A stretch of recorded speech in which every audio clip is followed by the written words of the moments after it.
ले आपल्यासोबत जोडले गेलेले आहेत। तिन्ही मान्यवरांचं मी यावेळेला स्वागत करतो आणि योगेशजी आपल्यापासून सुरुवात करेल की योगेशजी, विश्वास नांगरे पाटील यांनी केलेल्या वक्तव्याचा राज यांनी का समाचार घेतला, का त्या संदर्भातलं पोस्ट त्यांना करावीशी वाटली?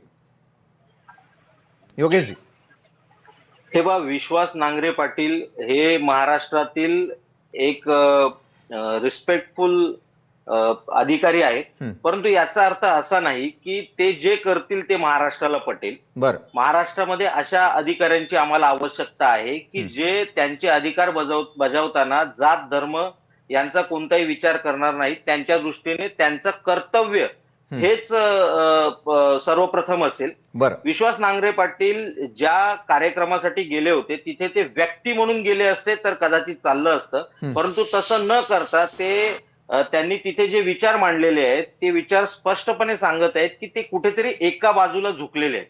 आता all India service conduct rules 1968 नुसार तुमच्या कोणत्याही कृतीमधून हा आभास निर्माणच झाला नाही पाहिजे की तुम्ही कोणत्या तरी एका धर्माकडे किंवा कोणत्या तरी एका विचारसरणीकडे झुकलेले आहात।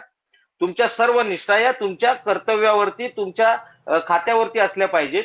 इतकंच माननीय राज साहेबांना याच्यातून सांगायचं होतं। बरोबर आहे। मनसेची नेमकी बाजू काय, राज ठाकरेंना काय म्हणायचंय हे तुम्ही